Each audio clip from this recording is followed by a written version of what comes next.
मुसळधार पावसाचा विधानसभेच्या कामकाजालाही फटका। दुपारी 1 वाजेपर्यंत विधानसभेचं सगळं कामकाज तहकूब। पिपाणी चिन्हासंदर्भात आता शरद पवारांच्या राष्ट्रवादीच्या याचिकेवर आज सुप्रीम कोर्टात सुनावणी। तुतारीशी साम्य असल्यामुळे चिन्ह बाद करण्याची मागणी। जरांगेंच्या दौऱ्याच्या पार्श्वभूमीवर सर्व प्रमुख मंत्र्यांची आज मुंबईत बैठक। 1 महिन्यात सरकारनं काय केलं त्यावर मंथन होणार। मंत्री शंभूराज देसाईंची माहिती।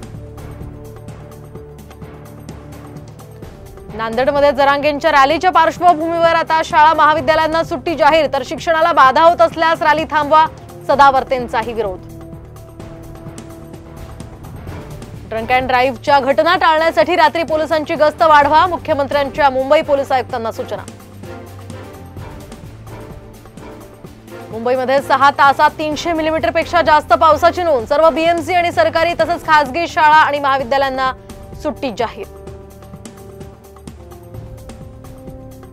पुणे मुंबई एक्सप्रेस रद्द झाल्यामुळे बस स्थानकांवर आता गर्दी। मुंबईतील पावसाचा पुणेकरांनाही फटका।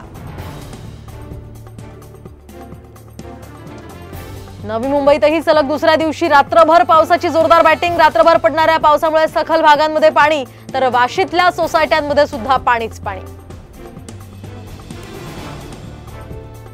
किल्ले रायगडावर ढगफुटी सदृश पाऊस, तर पायरी मार्गाला ओढ्याचं स्वरूप। गडावरून खाली उतरताना पर्यटकांची तारेवरची कसरत।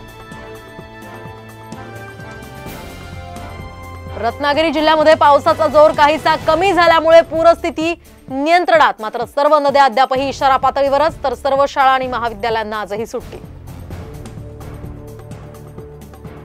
कोल्हापुरातही पंचगंगा नदी दुथडी भरून वाहू लागली। 50हून अधिक बंधारे पाण्याखाली। जिल्ह्यामध्ये मुसळधार पाऊस सुरूच।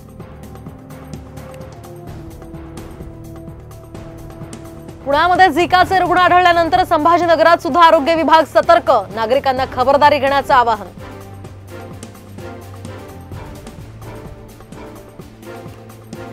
पिंपरी चिंचवडमध्ये मध्यरात्री भरधाव ट्रकनं दुचाकीवरील जोडप्याला चिरडलं। एकाचा दुर्दैवी मृत्यू।